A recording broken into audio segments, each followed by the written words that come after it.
아멘. 오늘 예배를 통해 하나님께서 우리에게 주시는 말씀, 창세기 12장 5절에서 10절까지 말씀입니다. 이 살아계신 하나님의 말씀을 나윤준 형제가 낭독할 때 하나님의 음성을 들으시기 바랍니다. 아브라함이 그의 아내 사레와 조카 롯과 하란에서 모은 모든 소유와 얻은 사람들을 이끌고 가나안 땅으로 가려고 떠나서 마침내 가나안 땅에 들어갔더라. 아브라함이 그 땅을 지나 세겜 땅 모레 상수리 나무에 이르니 그때에 가나안 사람이 그 땅에 거주하였더라. 여호와께서 아브라함에게 나타나 이르시되 내가 이 땅을 내 자손에게 주리라 하신지라. 자기에게 나타나신 여호와께 그가 그곳에서 제단을 쌓고 거기서 베델 동쪽 산으로 옮겨 장막을 치니 서쪽은 베델이요 동쪽은 아이라. 그가 그곳에서 여호와께 제단을 쌓고 여호와의 이름을 부르더니 점점 남방으로 옮겨갔더라. 그 땅에 기근이 들었으므로 아브라함이 애굽에 거류하려고 그리로 내려갔으니 이는 그 땅의 기근이 심하였습니다.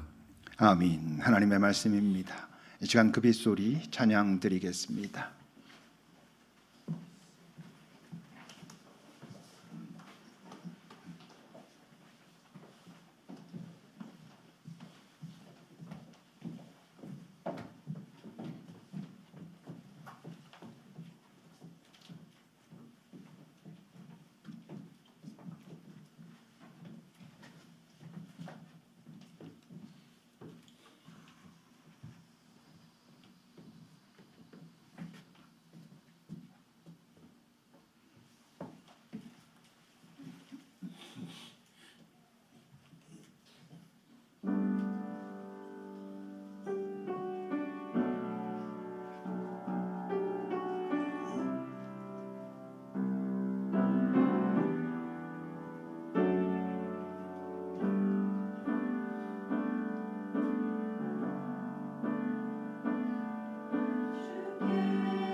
하나님, 이 고백처럼 우리의 삶이 하루를 살면 그 하루만큼 주님께 조금 더 가까이 가 있는 그런 삶이 되게 하소서. 때로 그 여정이 만만치 않을지라도 그 여정 속에서 경험하는 주님을 더 깊이 만남으로 거기에 이 땅은 줄 수 없는 평화와 자유를 맛보며 걸어가는, 이 땅 어떤 것을 얻었을 때보다 더 밝고 기쁜 얼굴로 살아가는 우리들이 되게 하옵소서.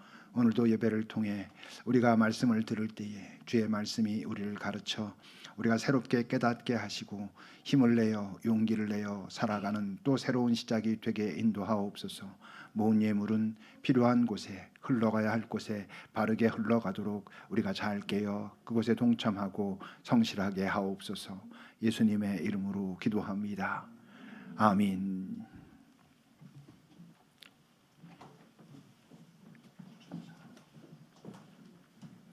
고맙습니다. 주께 가까이 가고 싶은 그 갈망이 특히 우리 형제들에게 아주 많이 느껴지지 않습니까? 우리 형제들의 그 갈망이 가슴에 막 뜨거운 울림으로 다가왔습니다. 고맙습니다.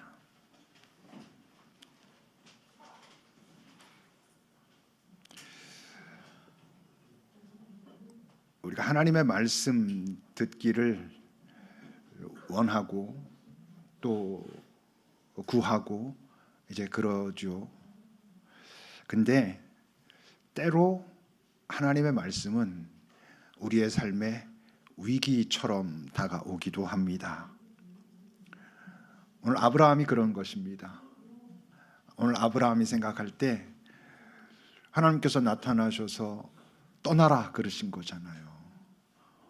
그곳이 어떤 땅이었는데 자기의 고향이고 친척들이 있고 아버지의 집이 있는 곳, 다시 말하면 익숙하고 모두가 자기에게 우호적이고 내 편이고 그리고 안전하고 언제든 내가 피할 수 있는 그곳을 떠나라 라고 하시는 말씀이니까 이 말씀은 아브라함에게는 어떤 의미에서 매우 위기처럼 당황스럽게 들릴 수도 있는 그런 말씀입니다.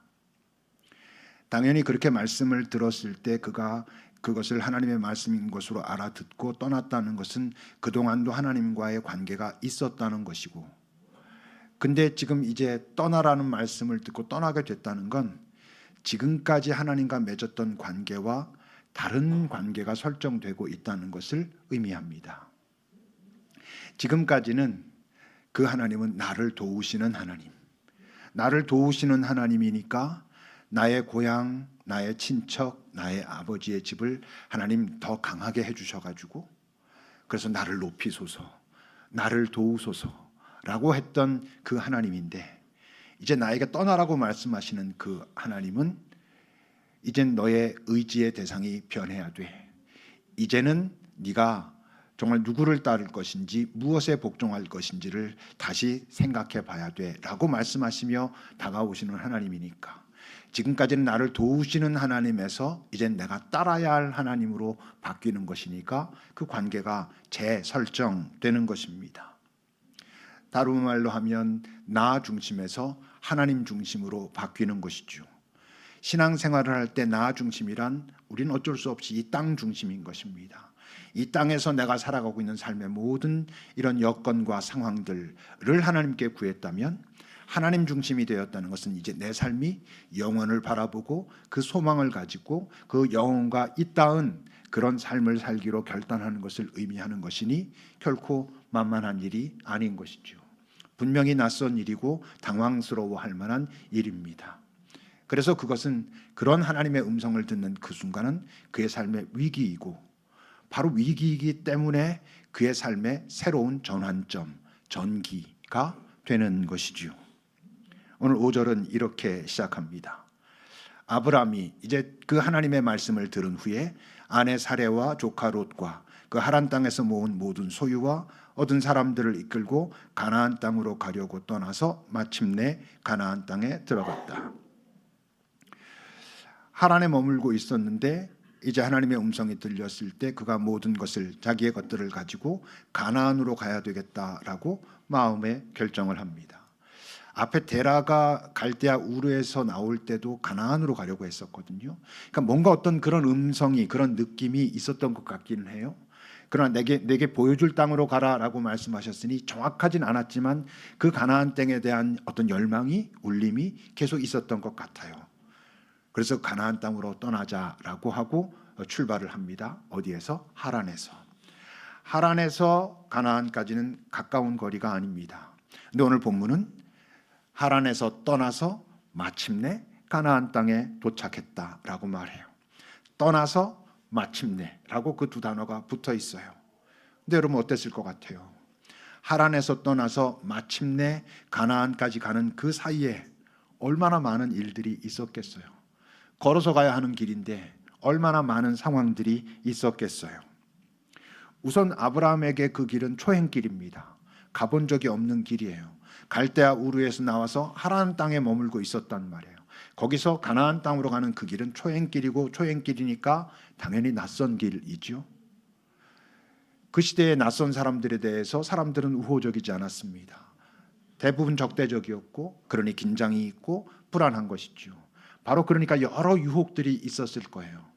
그런데 그렇게 떠나서 마침내 그 자리에 들어갔다. 가나안 땅으로 들어갔다라는 얘기는 그런 많은 낯설미 있었고, 적대적인 상황들도 있었고, 위기도 있었고, 불안도 있었고, 유혹도 있었지만 그들은 그 자리를 통과하여 가나안 땅에 도달했다. 그래서 히브리서에서 뭐라고 말했어요? 그 아브라함과 그 일행이 마음만 먹으면 원래 나왔던 곳으로 돌아갈 수도 있었지만, 그게 갈대아 우르이든 하란이든 돌아갈 수도 있었지만 그들은 더 나은 본향을 사모했으므로 하나님의 음성을 들었을 때 지금까지는 나를 돕는 하나님에서 이제 내가 따라야 할 하나님이라고 결단하고 영원과 닿은 삶을 살아야 한다라고 받아들이고 출발했기에 그 소망을 놓치지 않았으므로 이전으로 다시 돌아가지 않고 마침내 그 땅 가나안으로 들어갈 수 있었다라고 말합니다. 근데 사실 하나님을 믿고 예수를 믿는 사람들 중에 그렇게 떠나보지 않은 사람이 어디 있겠어요? 내 삶을 한 번쯤은 하나님께 이제 드디어 맡겨보리라. 내가 하나님께 헌신하리라. 내 삶을 하나님께 투신하여 하나님께서 기뻐하시는 일에 사용하리라 라고 마음 먹어본 적이 없는 사람들이 또 얼마나 되겠어요? 근데 어때요? 그 떠나는 시도는 대부분 하지만 마침내 그 땅에 이르기 전 그 중간 어디쯤에서 많은 이들은 돌아가거나 아니면 그 자리에서 주저앉거나 하니 그 마침내를 경험한 사람은 또 의외로 많지가 않은 것이지요. 근데 아브라함은, 그 일행은 그렇게 했다는 거예요. 근데 또 문제가 있어요. 떠나는 것도 힘들었고 마침내 그 자리에 까지 가는 그 과정도 힘들었는데 마침내 그 자리에 도달했더라 그러면 이제 끝. 모든 건 잘 됐다. 이제 너는 충만한 복 가운데 살아갈 거야. 이러면 얼마나 좋겠어요. 근데 그 마침내가 끝이 아니라는 거죠. 그냥 아브라함이라고 하는 한 사람의 인생에 있어서 한 텀이 끝난 것이에요. 중요한 것이지만, 잘 해낸 것이지만 그것이 이제 그의 인생의 모든 것은 다 풀렸다라는 것을 의미하는 게 아니고 그의 인생의 하나의 텀이 끝난, 자주 말하는 대나무로 말하면 하나의 그 흐름이 있었고 이제 매듭이 지어진 그 시간들을 살아냈다라고 하는 거죠. 물론 중요하죠. 왜냐하면 이 경험은 이전까지와는 달라진 관계가 재설정된 그 관계 속에서 새로운 시도를 했고 그것을 이루어내는 경험을 한 것이니까 이 경험은 매우 소중한 것입니다. 그리고 이 경험의 자리에서 우리들은 아주 중요한 것을 알게 되지요. 어떤 선물이 있을까요? 7절과 8절은 이렇게 말합니다. 이제 가나안 땅에 마침내 도달한 그 아브라함에게 여호와께서 나타나서 다시 말씀하십니다. 내가 이 땅을 네 자손에게 줄 것이다 라고 말씀하세요. 지금까지는 내가 네게 보여줄 땅으로 가라라고 말씀하셨던 그 하나님께서 그 말씀을 의지하고 떠나서 마침내 그 자리에 도달한 그에게 뭐라 말씀하시냐면 바로 이 땅이 내가 너와 네 자손에게 주려고 계획했던 땅이야. 그건 뭘 의미해요? 하나님의 계획이, 하나님의 뜻이 그에게 조금은 더 분명해졌다는, 그걸 다른 말로 바꾸면 자기가 이 땅에 살아가고 있는 이유와 의미를 조금은 더 알게 됐다는, 아직도 100% 정확하게 알지는 못하지만 여러분, 하나님의 어떤 말씀을 내가 느끼고 그 말씀을 따라서 어떤 잘 하나의 과정을 마쳤을 때 우리 모두는 아의 경험을 합니다. 어떤 바로 이게 내가 앞으로 살아가야 할 길이겠구나. 이게 내가 가는 방향이 맞구나. 이런 색깔로 내가 살아가게 될 것 같다라는 것을 이전보다 조금은 더 알게 되죠. 그 말씀에 복종하고 떠나고 마침내 어느 자리에까지 도달했을 때 내 인생의 하나의 텀이 나름 잘 마무리되었을 때 우린 나라고 하는 존재의 이 땅에서의 삶의 의미, 이유를 조금은 더 분명히 알게 됩니다. 그거보다 더 중요한 게 있어요. 그런 하나의 텀을 살아내고 나면, 아니면 그 삶을 살아내는 과정 속에서 더 중요한 건 하나님이라고 하는 그 존재가 훨씬 더 내게 실제적이 된다는 거예요. 오늘 저 본문에서 뭐라고 말해요? 그 하나님께서 아브라함에게 나타나서 말씀하셨다. 그리고 자기에게 나타나신 여호와께 그가 제단을 쌓았다, 이렇게 말해요. 앞에 저 12장 1절에서는 의도적으로 아브라함에게 이르시되 라고 말씀하세요. 근데 그 다음 문장에서는 나타나셔서 말씀하셨다, 이렇게 말해요. 그 차이를 두는 이유가 뭐겠어요? 아브라함에게 하나님은 이전보다 더 분명해졌다, 더 실제가 되었다. 아브라함에게 하나님은 점점 더 실체가 되고 있었다라고 말하고 있는 거예요. 하나님이 실체가 되는 것만큼 달라지는 게 있어요. 뭘 것 같아요? 그의 예배예요.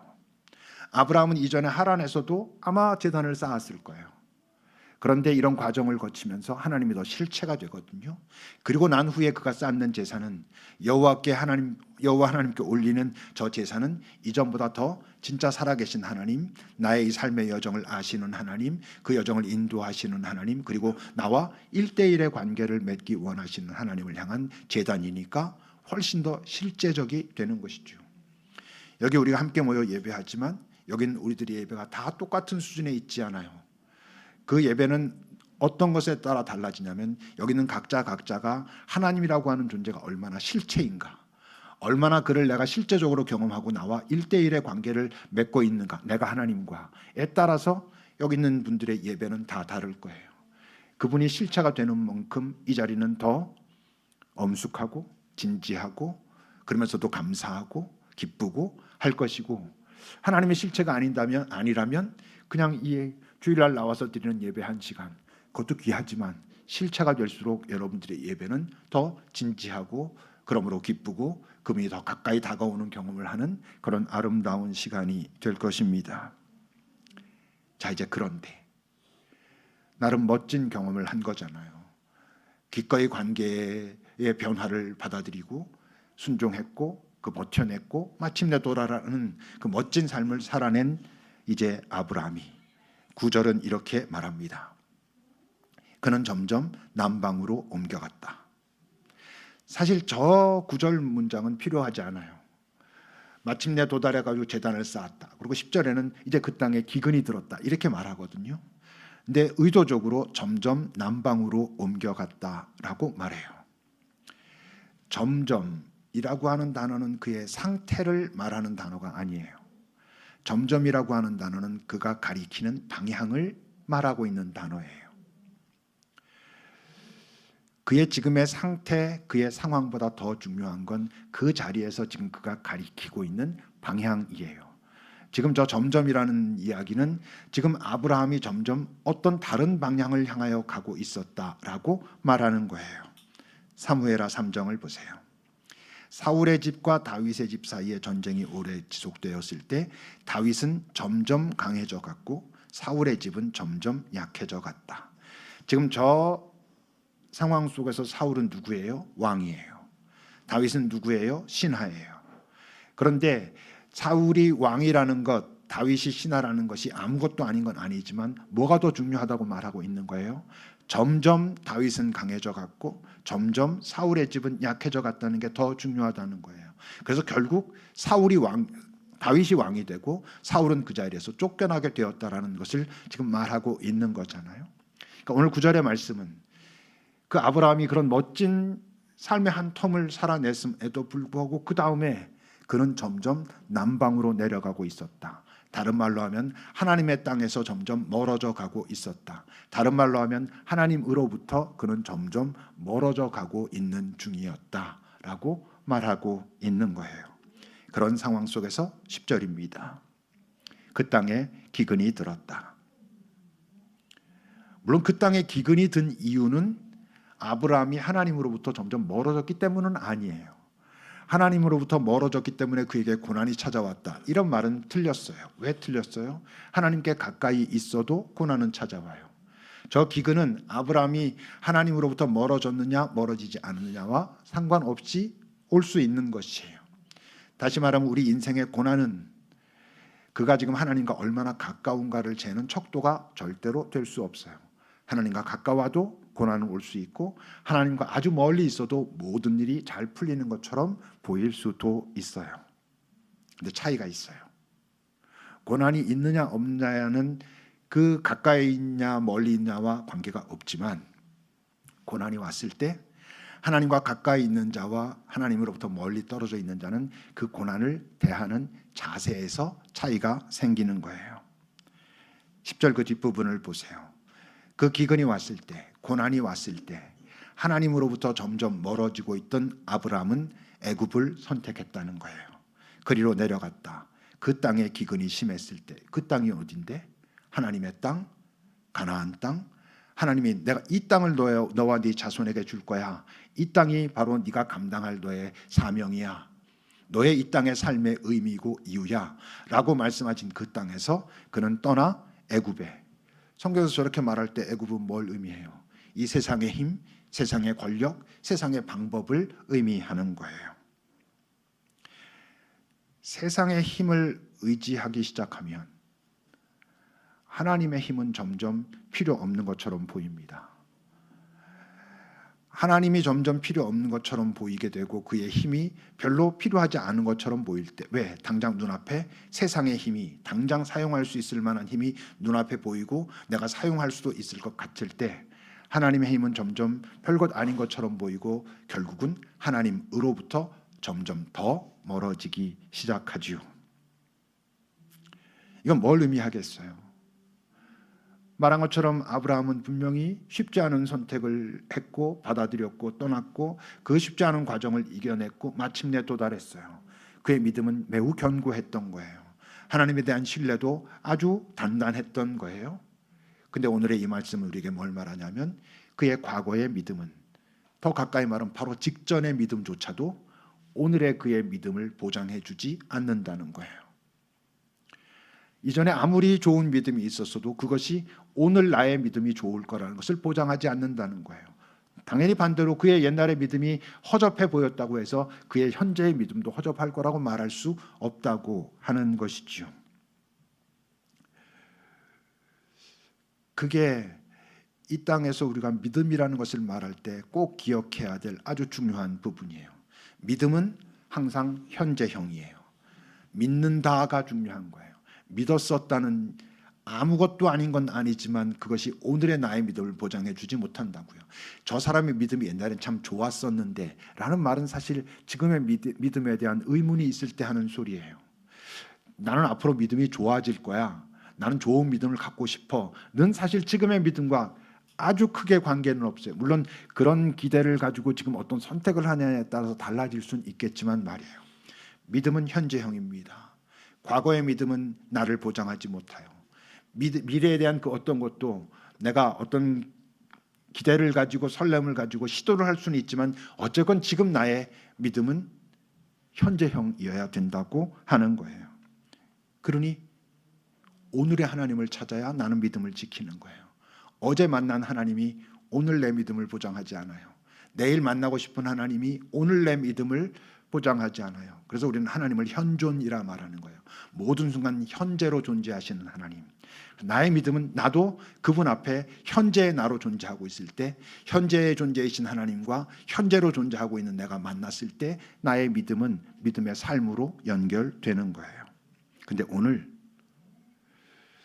하나님의 말씀을 듣고 하나님의 말씀에 따라 그 삶을 살았던 아브라함이 점점 남방으로 옮겨갔더라라는 말이 있고 난 이후에 단 한 번도 아브라함은 하나님을 찾지 않아요. 하나님을 부르지 않아요. 그를 더 이상 의지하지도 않아요. 11절부터 보세요. 그가 그렇게 애굽으로 가기로 결정하고 그 땅, 하나님의 땅, 가나안 땅을 떠나 애굽에 가까이 이르렀을 때 그는 이런 결정을 합니다. 그의 아내에게 말해요. 내가 알기에 그대는 아리따운 여인이고 애굽 사람이 그대를 보면 이는 그의 아내니 그는 죽이자. 그리고 당신은 살릴 것이다. 그러니 그대는 나의 누이라 하라. 그러면 내가 그대로 말미암아 안전할 것이고 내 목숨이 그대로 말미암아 보존되리라. 그는 하나님을 지금 부르지 않아요. 누구를 불러요? 자기 아내를 불러요. 그는 더 이상 하나님을 지금은 적어도 의지하지 않아요. 누굴 의지해요? 자기 아내를 의지해요. 당신이 내 목숨을 살릴 사람입니다 라고 그를 의지하고 그래서 그를 부르고 있는 거예요.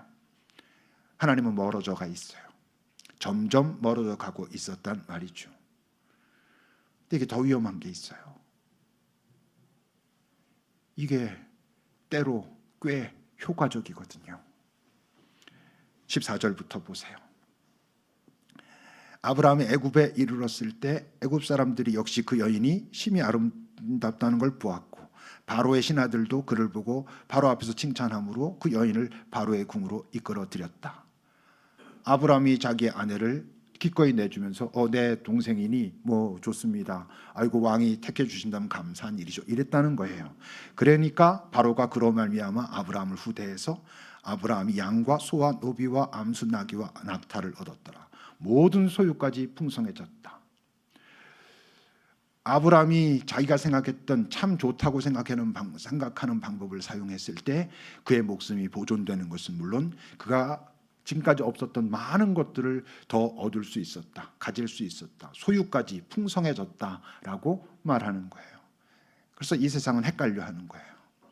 아니 나는 하나님 믿는데 내 삶은 이렇게 고난도 있고 어려움도 있고 노력해도 안 풀리는데 쟤는 맨날 나쁜 방법 쓰는 것 같고 좀 이상한 아이인데 제 삶은 왜 저렇게 되는지 우리는 고민하는 거예요. 속상한 거예요. 원망하고 불평하는 거예요.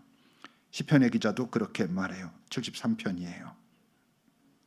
이는 내가 악인의 형통함을 보고 오만한 자를 질투하였습니다. 악인이 형통한 거예요. 쟨 하나님을 믿는 사람도 아니고 그리고 쓰는 방법도 자기 마음대로 모든 술수와 자기가 좋다면 모든 방법을 다 쓰는 자인데 왜 형통하지? 그래서 저렇게 교만하게 오만하게 자기를 뽐내면서 다니지를 보면서 근데 질투가 올라오는 거예요. 이게 도대체 어떻게 되는 걸까라고 알고 싶어서 그럴수록 나는 너무 심하게 고통을 받았다. 불평이 올라왔고 원망이 올라왔고 유혹이 올라왔고 막 그랬다는 거죠. 헤맸다는 거예요. 그러다 결국 내가 하나님의 성소에 들어가고 나서야 말을 바꾸면 하나님 존재를 내가 깊이 만나고 나서야 그들의 종말이 어떤 것인지 알게 되었다. 아, 저것이 매우 행복해 보이고 잘 풀리는 것 같고 그래 보이지만 그게 아니구나. 이 땅에서 볼 땐 저 삶을 멋지다라고 말하고 저 삶을 사람들이 부러워할지 모르지만 하나님의 시각으로 보니 하나님이라고는 존재 앞에서 내가 다시 보니 저게 아무리 좋아 보여도 진짜 복이 아니구나. 저걸 복이라고 말하면 안 되는구나 라는 걸 내가 깨닫고 겨우 위로를 얻었다. 뭐 이런 이야기를 하고 있는 거예요. 근데 여러분 얼마든지 아브라함이 그 상황을 만족하고 누리고 이럴 수 있는 거잖아요. 말한 것처럼 정말 자기 목숨도 안전했고 오히려 많은 것들을 가지게 되었고 왕과 이제 가까운 사이가 되었으니 이거 얼마나 정말 좋은 일이겠어요. 근데 그랬다면 어떻게 되겠어요? 우리가 알고 있는 아브라함이 되지는 못하는 거죠. 그냥 아브람이라고 하는 존재로 그의 삶은 이 땅에서 마무리되고 마는 거예요. 이 땅 사는 동안은 사람들이 축복할 수도 있고 축하할 수도 있고 부러워할 수도 있지만 아니란 걸 그는 이 땅의 삶이 마치는 순간 금방 알게 되는 것이죠. 그런 삶을 살면 안 되는 사람이었단 말이에요. 많은 사람들이 원하고 그냥 그렇게만 되면 좋겠다.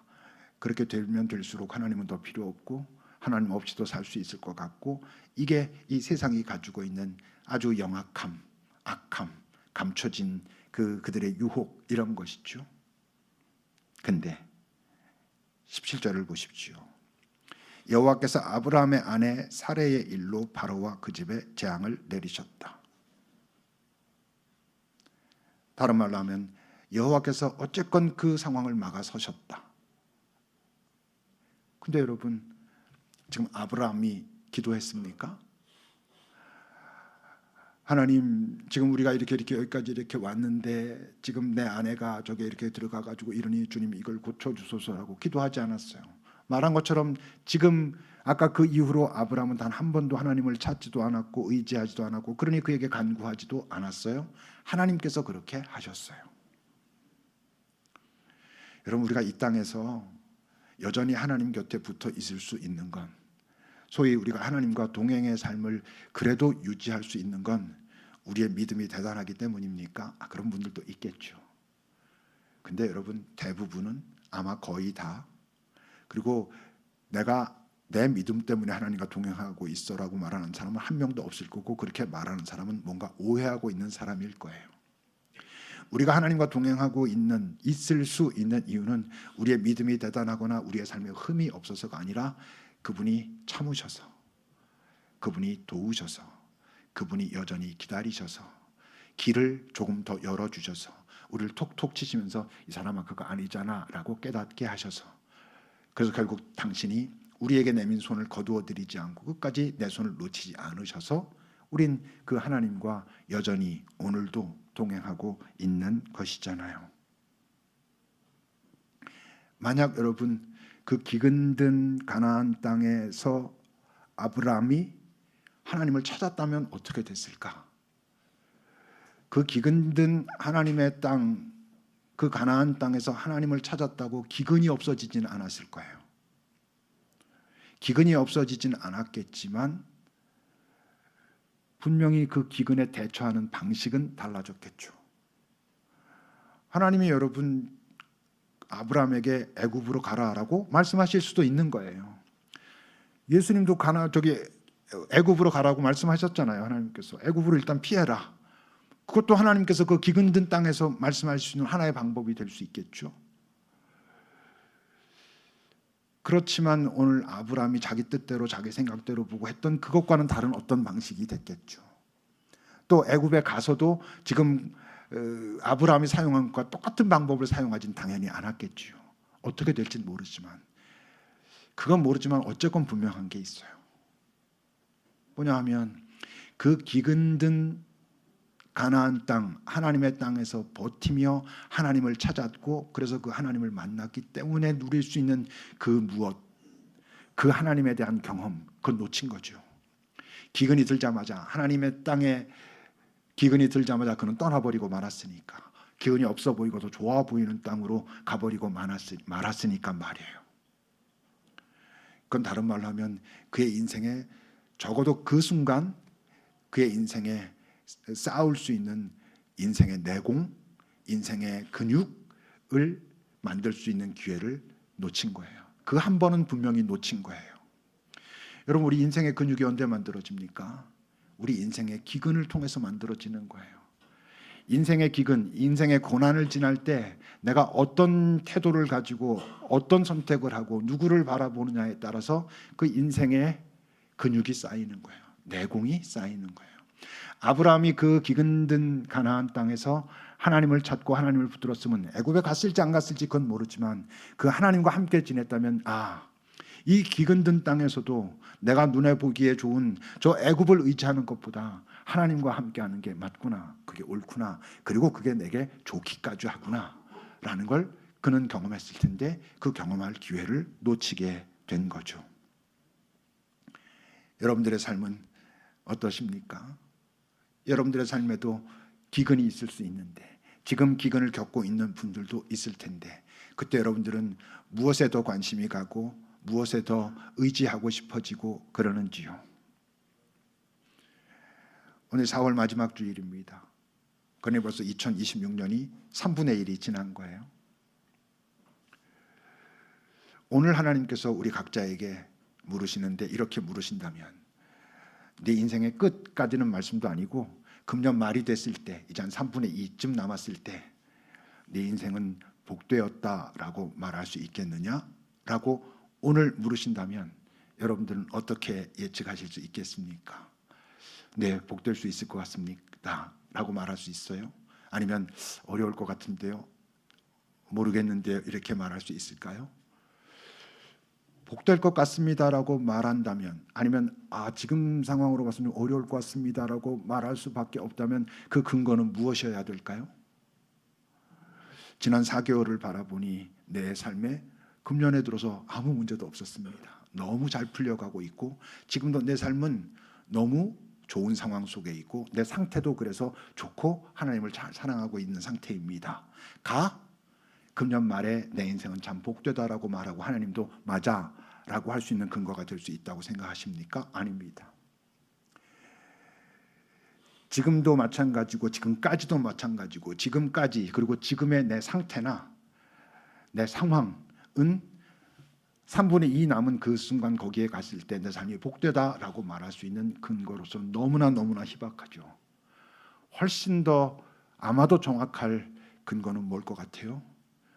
지금 내 상태가 어떠하든 내 상황이 어떠하든 그래서 나는 점점 어느 방향을 가리키고 있는가 하는 것입니다.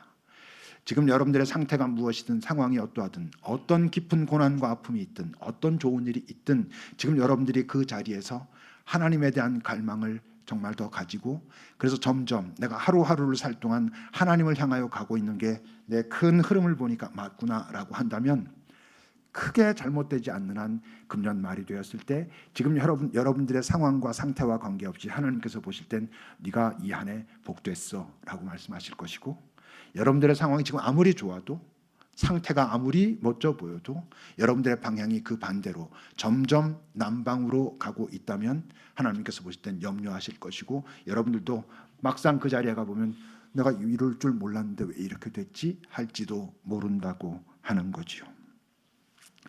인생을 보통 우리가 마라톤이라고 하잖아요. 마라톤은 순발력보다 지구력이 필요하다고 하지요. 지구력이란 지금 당장 좋으냐 나쁘냐의 문제가 아니라는 거예요. 지금 내가 어떤 에너지를 가지고 어떤 방향을 향하여 꾸준히 걸어가고 있는가. 내가 연약함으로 잠시 방향을 놓칠 때도 있지만 놓쳤다는 것을 자각하고 다시 돌아와 그 방향을 계속할 수 있는가. 그리고 그 방향이 바로 하나님께서 나에게 초대하고 계시는 아니면 옆에서 함께 가자 하고 계시는 그 방향인지 여러분 확인해 보셔야 여러분들의 그 인생 마라톤 같은 인생이 결국 종착역에 갔을 때 하나님께서 네가 참 복되다. 네가 복이다. 그리고 이미 네가 이 여정을 오는 동안 너는 복으로 살았고 너를 통해 나의 복이 많은 이들에게 흘러갔어 라고 말씀하실 것입니다. 기도합시다.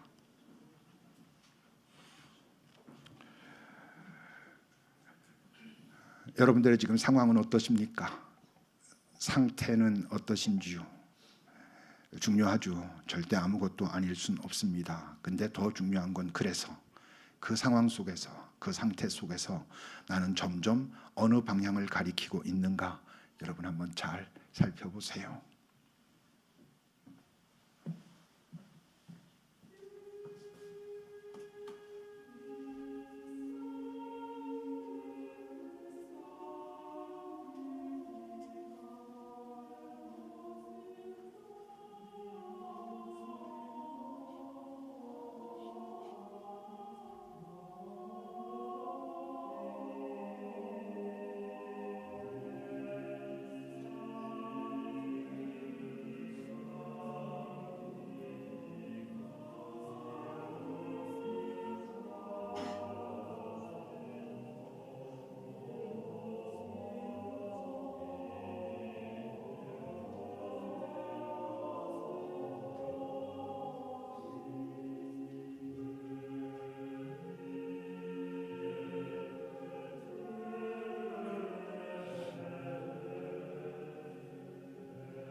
섰다고 생각할 때 넘어질까 주의하라고 하는 그 주의 말씀이 넘어져서 더 이상 아무것도 할 수 없을 것 같은 순간에도 너에게 손을 내밀고 있는 주님의 손을 붙들고 일어서라고 하는 그 권면이 결국 우리에게 네가 지금 그 자리에서 어떤 방향을 가리키고 그 방향으로 발걸음을 내디디려고 하느냐라고 하는 질문인 것을 우리가 잊지 않게 하옵소서.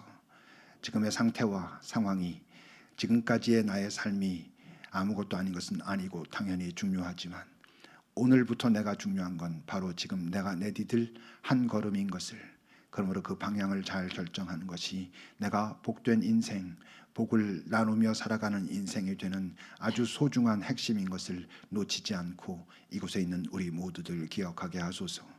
우리가 지금 점점 남방으로 내려가고 있는지, 점점 가나안 땅에서 깊어지며 그곳에서 내 삶의 의미와 이유를 더 분명히 해가고 있는지 살피는 우리들이 될 수 있도록 성령이여 우리를 가르치고 인도하옵소서. 예수님의 이름으로 기도합니다. 아멘. 찬송하시겠습니다.